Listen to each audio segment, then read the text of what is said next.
Hello everyone and welcome back to TowerGate. It is TowerGate day number 1112, 1112, Friday, April the 24th, 2020, Friday. Thank you so much for tuning in. Well, we got a ton of breaking news today, Spygate news. So it's going to be tough to get through it all, but I'll do my very best, but I'm going to have to go fast, so you're going to have to listen fast. Okay, so here we go. From the Washington Examiner, Jerry Dunleavy. Jerry Dunleavy, Washington Examiner. John Durham has expanded his investigative team amid the coronavirus outbreak.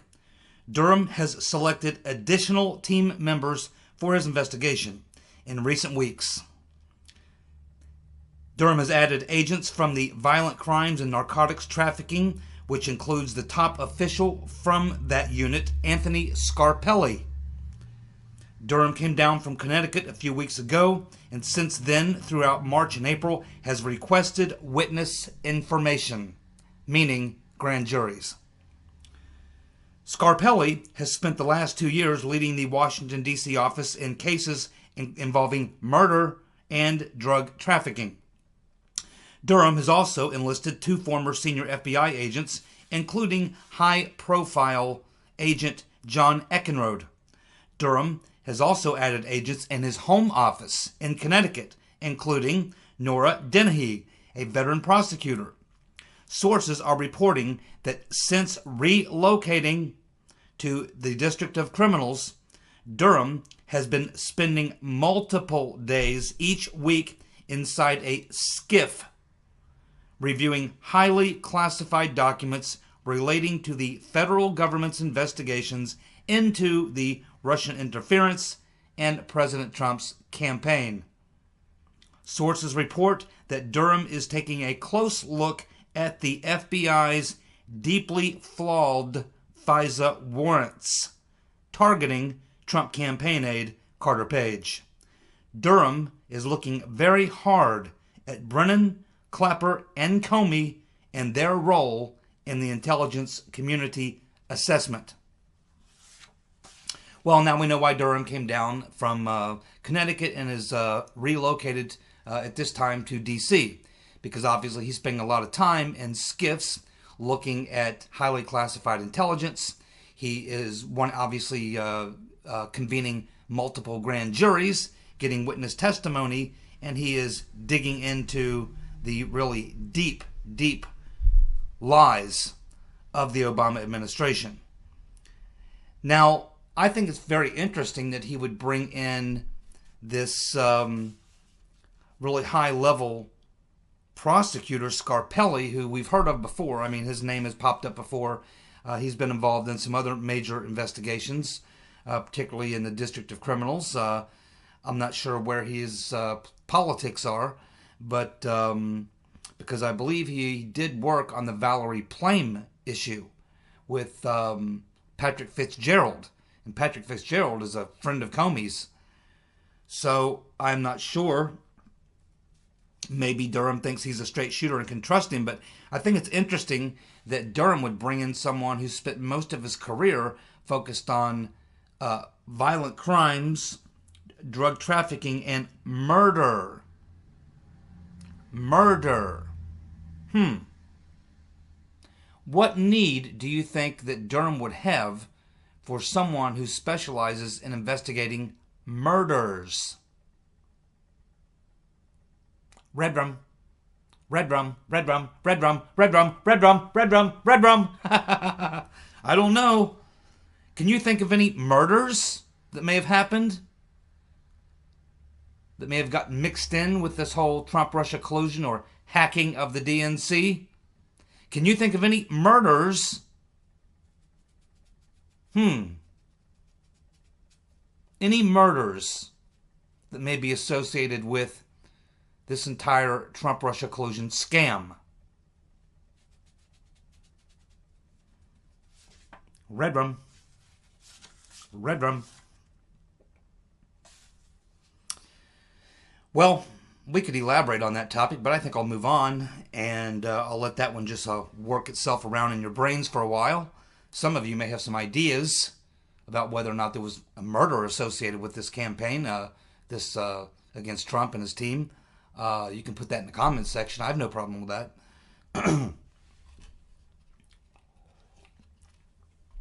because there's just too much to cover.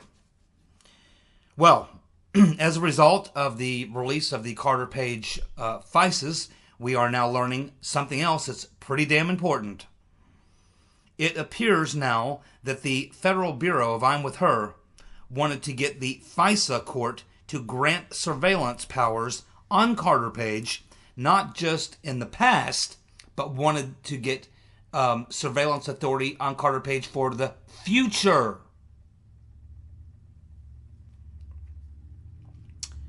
They wanted to include the FISA to make sure it included any future contacts Carter Page may have had with the Trump campaign. Now remember, when they got the FISA on Carter Page the first time, his tenure with the Trump campaign was already over. So, of course, the FISA allows them to go back in the past as far as they want. But something tells me that John Durham's looking into that, and he's going to find out that the only past they were interested in was the past 9 months during the Trump campaign, not years or whatever. Now, if you were truly investigating Carter Page for associations with Russians and things like that, you would want to go back farther. But they seem to only be interested in the time period around the campaign. I think that's what Durham's looking at right now in the skiff. But why would they want to get information about Trump? Why would they want to continue surveilling Carter Page in the future?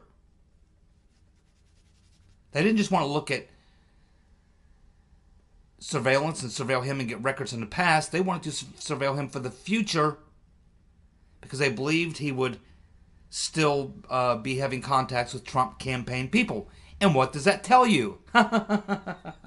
Well, it tells you that it completely blows up the FBI's own statement and the CIA's own statement, Brennan specifically, Mr. Potato Head, Clapper, their statement, along with Comey and McCabe, that they weren't investigating the Trump campaign. Well, right here, the very fact that they asked the FISA court that they wanted to get future surveillance on Carter Page because he might be having conversations with the Trump campaign tells you that what they're really interested in is spying on the Trump campaign. Busted. Busted.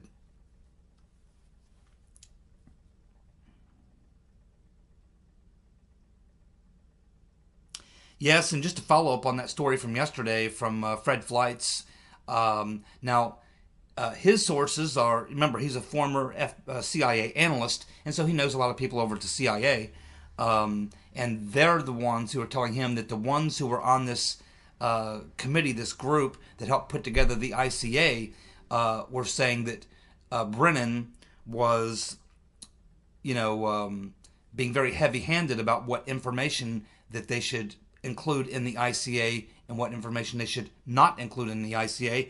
And now we're getting more reports that John Brennan suppressed evidence, intelligence, that showed that Vladimir Putin wanted the rotten Reverend Clinton to win the 2016 election. So here we are getting, these people are obviously leaking, or people who are around the grand jury who heard their testimony are obviously leaking. Now, this could be selectively, maybe John Durham is finally using some actual leaking of his own, which, prosecutors will do.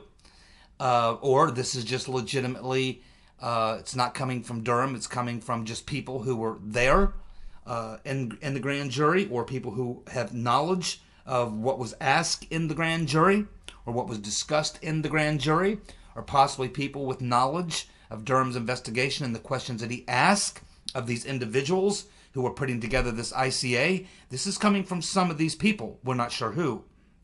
No one will disclose a source like that. But apparently John Brennan had evidence, as did this committee that was putting this ICA together, that showed that Putin actually wanted the rotten Reverend Clinton to win. And Brennan suppressed that. Well, John Durham's, obviously, if we know about it, John Durham knows about it. That's bad news for Mr. Potato Head. Stick a fork in him. That boy's done.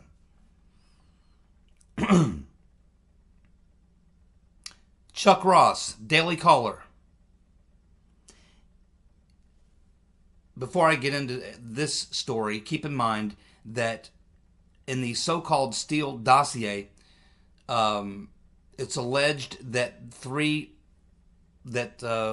Trump at some point was involved in communicating with Russians using servers, one server at the Trump Tower and another server for this Russian Alpha Bank. And it supposedly part of the conspiracy was, and this information actually was given to Michael Sussman, who works for Perkins Coie, one of Hillary's lawyers.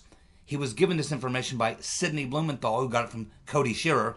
And then Sussman walked it into James Baker, Comey's attorney at the FBI, and it was the information he gave him was on a thumb drive, and it was about this alleged collusion with Trump having a server at Trump Tower that was communicating with this Russian Alpha Bank, and that was supposedly how they were communicating back and forth between this server network. That was later investigated by the FBI and completely debunked.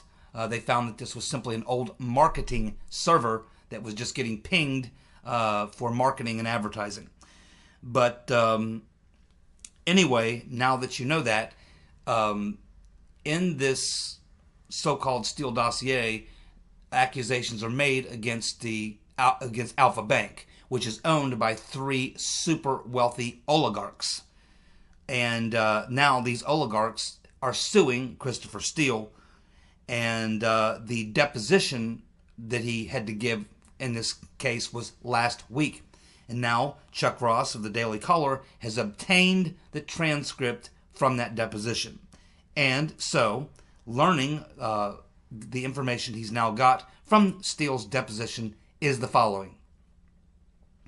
In a deposition last month, Christopher Steele told a British court that he no longer has key documents related to his famous dossier.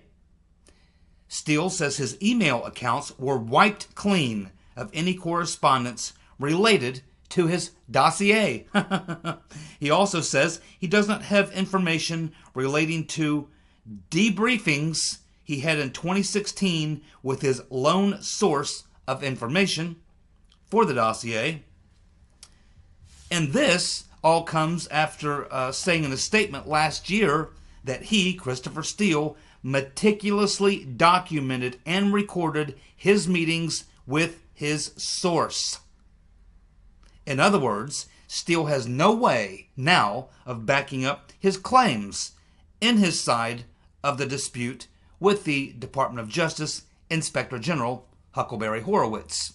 Because apparently Huckleberry Horowitz wanted to see, after interviewing Steele, wanted to know if Steele had any documents, if he had any emails, if he had anything that could prove and back up what he was saying about his source. And Steele said, "Oh, I meticulously tabulate everything. Oh, but I have deleted everything. I've wiped everything. So it's all gone. All the information that I could use to back up my side of the story, it's all gone. You'll just have to take my word for it." Looks like he got a call from one of Clinton's lawyers to me. The Rotten Reverend Clinton. She probably sent him over, emailed him the link to BleachBit. That's right. Michael Sussman probably contacted him and said, "Hey, I'm going to send you an email link for BleachBit. You're going to need to use that immediately. Your boss, the Rotten Reverend Clinton, wants you to delete it all." That's what she does. That's how she stays out of jail. Never leave behind the evidence. Get rid of it. Let them accuse you of covering up. Let them accuse you of all of it. You have plausible deniability. Just don't get caught with the documents that prove you're lying. Why does Christopher Steele not want to produce the documents to back up everything he's saying? Because, as I've said many times, he doesn't want to have to prove that there are no documents. There are no interviews. None of these things ever existed because he didn't write the dossier. There were no meetings. There were no documents. There was no intelligence. There was none of that. Christopher Steele was probably just sitting there waiting for the phone to ring, or waiting for Hopper to drop by, or Downer to drop by, or someone from Hackloot to drop by, or maybe Sidney Blumenthal, or one of these people to drop by and drop some dirt on him. Or they would give it to Fusion GPS, and Glenn Simpson would send it over to Steele, and he would copy it onto his own document. That's probably about how things went. Exactly how they went, we don't know yet, but it's going to be something in that range. What it's not going to be is any evidence that Steele put together anything like a dossier. That's why he doesn't have any documents. That's why he doesn't have anything. And believe me, you never actually can get rid of an email or anything like that.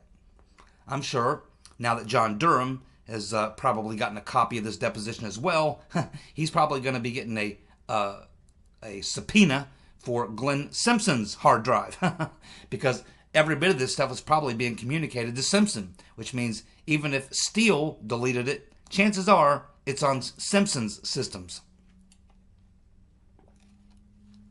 And if he deletes the stuff after Durham sends him a subpoena for it, then he's going to jail.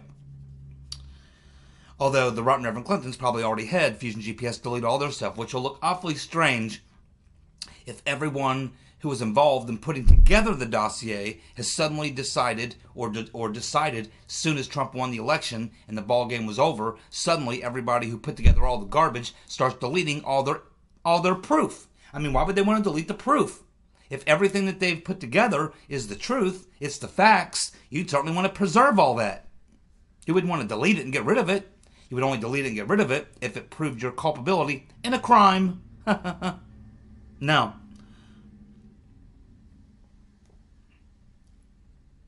Steele also says in the deposition that his communications regarding the dossier, including with Confusion GPS, were wiped in December of 2016 and January of 2017. Man, Clinton's lawyers must be busy, busy, busy. Steele also said in his deposition that many other records related to the dossier were deleted, including a personal email that he used for the Confusion GPS project, he calls it. Yeah, it's definitely time to talk to Glenn Simpson. Oh, yes. I'd be awfully, awfully surprised if Simpson hasn't already been, probably long ago, subpoenaed for documents and records and this and that. You know, this is about the time you pull one of them SWAT raids that's actually legitimate and called for, like what they did to Roger Stone. You know, you need to send the SWAT team over to Confusion GPS and take all those computers. And Simpson right along with them. Uh-oh. Remember just a couple days ago I said, you know, Halper is probably feeding these Russians and they're feeding Steele. And I said, and of course they would be paid for something like that. I mean, these Russians, they don't work for free. I mean, this is how they, you know, make money nowadays. Former Russian officials work with the American and other Western intelligence agencies by giving them bullshit, which the governments pay quite well for. We know all about it from Iraq, when old Curveball literally was giving the CIA all kinds of information, and he was saying, you know, this is all total bullshit. And they're like, oh, we don't care. You just keep giving us the bullshit, and we'll keep paying you. It's exactly what's going on here. Yep. Check out this. Christopher Steele paid his sources. Well, we know he only had one source, and that was Million. Christopher Steele paid his sources retainers of between $3,000 and $5,000 a month. Where did he get the money to pay $3,000 to $5,000 a month? He wasn't getting personally paid that kind of money.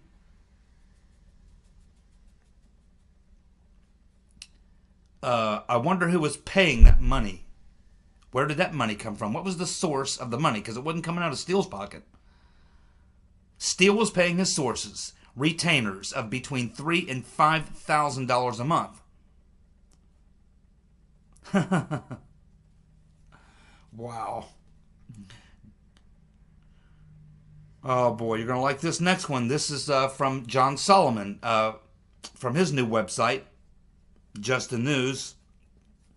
Well, it looks like Christopher Steele, Confusion GPS, and the cyber firm New Knowledge, which is Daniel Jones is behind this. Remember Feinstein's former staffer, anti-Trumper, who went to work for Confusion GPS and also funded by George Soros to take down Trump? Yeah, that same Daniel Jones.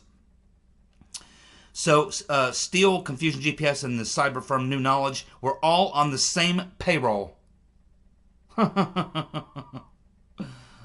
all on the same payroll. And why is that important? Well, because New Knowledge was the primary source for the Senate Intelligence Committee's investigation into Trump Russia. God, you gotta be kidding me.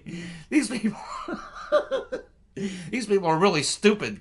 So we get this Senate Intelligence Committee from Richard Burr, the turncoat traitor, releases this report yesterday saying, yep, the Trump-Russia collusion thing was real. We agree with the IG and we agree with the Mueller report. And now we find out that the primary source, the primary company providing information to the Senate Intelligence Committee to prepare the report came from this company, New Knowledge, which is a front company, which is pretty much the leader of it all, is this guy Daniel Jones, who's a hardcore anti-Trumper, has been being paid by Soros-related groups. And the funding, the people who are funding Daniel Jones and New Knowledge are the same people who began funding Christopher Steele and Confusion GPS after the election so that they could continue investigating Trump. You got to be shitting me. New Knowledge was paid $500,000 for their work. Now, it's not a laughing matter because that's taxpayer money. The Senate Intelligence Committee, Burr's committee, paid $500,000 to a so-called cyber security firm, New Knowledge, which is fronted by Daniel Jones, hardcore anti-Trumper, who's been paid by Soros and Confusion GPS to continue working on the Get Trump campaign after Trump wins. And it's also the same group who funded Fusion GPS and Steele to continue working on anti-Trump efforts after Trump won the election. That is the source for the Senate Intelligence Committee's report. Oh, God. You don't think there's a little bias there, do you? Now, the only thing we don't know is, did the Senate Intelligence Committee know all of this? Well, obviously they did. My goodness. I mean, Feinstein's on the damn committee. These are some crooked ass people. I mean, you can't get any more crooked. And they're terribly not very bright, because they're leaving a lot of breadcrumbs behind, and John Durham is just literally gobbling this stuff up, man, like a vacuum cleaner, like a Hoover. He probably can't believe what he's finding. No wonder he expanded his group and brought in these high-level investigators and others. I mean, my God, the deeper he gets into the matrix of this conspiracy, the more expansive it becomes. I mean, this is the third time now that he's had to expand to try to get a handle on all the crimes that are. I mean, there's many different crimes, and it even starts to go beyond even just Trump Russia, obviously, because now he's bringing in a real high level power hitter who specializes in murder and drug trafficking. What the hell is going on? Steele's key source that showed strong support for the rotten Reverend Clinton cannot be Milian. So we're told at this point, everyone pretty much believes that Sergei Milian was Christopher Steele's primary subsource. But then we get these documents, the declassified footnotes, which show that one of Steele's sources was a strong Hillary Clinton supporter. Well, if that's the case, then we cannot be talking about Milian. Because you can watch Milian. He just did an interview literally back in 2019. There's another one from There's 2 interviews you can watch with Milian on YouTube. He's a strong Trump supporter. He's a Republican. He's an American citizen. Been an American citizen for over 20 years. He was born in Belarus. He likes Trump. He donates to Republicans. He's a strong supporter of the president. But this declassified memo, the footnote, says that one of Steele's sources was, and we know we only had one source, and that was Milian, was a strong Hillary Clinton supporter. But Milian cannot be that person because Milian is a Trump supporter and a Republican who admits he donated to the campaign. And you can watch him on the YouTube videos. And he denies everything that Steele says. He says Steele made up half of the stuff that you're talking about is completely made up, and I had nothing to didn't say anything about any of that, and the other half of it is so heavily embellished that it's not even close to what I said. And I never told Steele I had sources. I never told Steele it was intelligence. I told him it was a barroom conversation with my friends over a few drinks. So, who are they talking about? It can't be Milian. What source that we don't know about yet, because it certainly hasn't come out yet, they're telling us now that Steele had one main subsource, Milian. We believe it's Milian. And then everyone else is just, kind of alleged to be a source to Steele. But we have no documents. We have nothing not even the FBI, or no one's produced any actual document showing Steele having any communication, verbally, documents, or anything else with any Russians. Yet they're still dropping the Russians' names, which tells me he didn't have direct conversations with them, that there were some sort of intermediaries, or if he did, there's no records to prove it. And the FBI would have those records. So it tells me that Steele's probably talking about A, Jonathan Weiner, B, Sidney Blumenthal or Cody Shearer, one and the same, they work together, or Stefan Halper, or maybe one of Hillary's lawyers, Mr. Sussman. Somebody within that inner core is who we're talking about. It's not one of the Russians, who are not really Russians. And now we know they were being paid anyway, just like I said. So, John Durham now knows that the despicable former director of the Federal Bureau of I'm With Her, Jimmy the Weasel Comey, and the FBI, along with Uncle Bob the Executioner Mueller, knowingly used Russian disinformation to frame Trump for doing what they did. That coming to us from Paul Sperry. Let me say it one more time. So Durham now knows that Comey and the FBI, along with Mueller, knowingly used Russian disinformation to frame Trump for doing what they did. Yep. Uncle Bob's going to have a rough time explaining that one, right along with Jimmy the Weasel and his buddies. Now here's a question. I think I've asked it before, but I'll ask it again in light of the new information. So, if the FBI did not start their counterintelligence operation or investigation into Trump until July the 31st, 2016, then why did Christopher Steele have an FBI handler in June? And I actually think it goes back before that.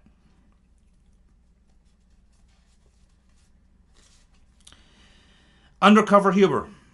In early 2017, as Steele was wiping all of his records related to the dossier, the private intelligence firm Hackloot spent hundreds of thousands of dollars on installation of a new IT system. So right as Christopher Steele's wiping all of his records, assuming there are any, that aren't records of him talking to Halper, Downer, Peter's been stroking us, Bill Priestap. That's all of Steele's sources that he wiped. So at the same time all that's going on, Hackloot is installing a new IT system. Okay. Now let's move a little bit more toward the media's role in the Spygate coup. And we learned this little tidbit. It appears that the commie news network, CNN's Evan Perez, who was the lead reporter on the Trump-Russia story for CNN, had way too close ties to Fusion GPS and provided much of the information that CNN and Perez used during their coverage of the story. Now, they don't talk about it much anymore, do they? But when they were doing it every single day, every single minute of every day, it was Evan Perez who was the primary source for CNN's reporting on the story. Now we find out that Perez worked along with Simpson doing stories together when they worked together at the Wall Street Journal. And Perez never disclosed this in any of his stories while he was covering the Trump-Russia thing for CNN. he never talked about his close ties to Fusion GPS while doing his fake news reporting. Just thought you'd like to know. Well, what do we have here? Moving away from the Spygate for just the last couple minutes, we have just a couple other pieces of news you might be interested in if your brain's already not spinning already. This is one of them videos you almost have to go back and watch it twice. So, now we hear about a top U.S. scientist, Dr. Judy Mikovits, Mikovits, is saying that she cooperated with the Federal Bureau of I'm With Her in their investigation of Dr. Fauci, who, of course, and this Dr. Mikovits is alleging that Fauci was a workplace tyrant who was under investigation for swiping scientific research, covering up tainted vaccines, and doling out lucrative federal grants to feckless cronies and much, much more. Dr. Fauci. But fortunately for Dr. Fauci, his good friends James Comey, Jimmy the Weasel, and Eric Holder killed the investigation. Really? That's interesting, don't you think? Sounds to me like Dr. Fauci owes Jimmy the Weasel a favor.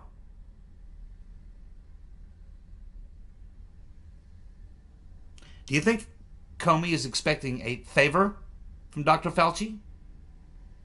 I would think so. Well, it looks like a federal judge has dismissed the case brought by Jussie Smollett. Yeah, I'm pretty sure that was gonna happen.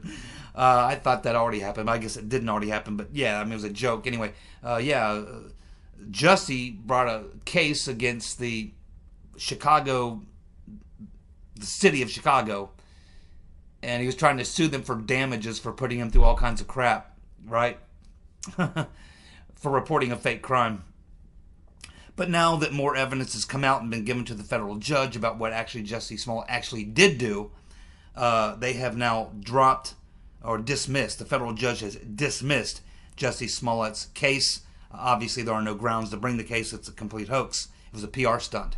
And now that's over. And Jussie is going to be going to the Slammer. Probably, maybe he'll get a cell next to Peter's Been Stroking Us or someone like that. Maybe Mr. Potato Head and Jussie will be cellmates. And of course, it wouldn't be a TowerGate video without a little humor at the end, would it? Well, it appears that the wild-eyed commie Ocasio-Cortez has now endorsed Joe Biden. It was just like, 2 weeks ago that Justice Democrats put out there on their website, we absolutely will not, under any circumstances, ever endorse Joe Biden. And now the leader of the Justice Democrats, AOC, has come out and endorsed Biden. Now, this all comes just a few days after her calling for all unemployed Americans to boycott work. Yeah, people were out protesting, getting all pissed off because they just want to get back to their lives and get back to work. And Ocasio-Cortez wants them all to boycott going to work. What if we all boycotted going to work? I wonder if she's ever thought about the fact that she might like to eat from time to time. And that, what if the truckers decided, okay, Ocasio-Cortez, we think that we're going to go ahead and boycott work. We're not going to deliver any of that shit to the grocery store that you like to eat so much. And maybe the people who package and make all them products could also say, well, we don't really feel like working either. We're just going to all boycott work as well. Pretty soon there would be no food. What if the farmers decided to boycott? What if the cows decided to boycott? What if everybody decided to boycott? And we'd all starve to death. Nobody would get anywhere, except dead. Boy, she's stupid. But you already knew that. Thank you so much for tuning in. I'll be back tomorrow with more TowerGate. See ya. Bye.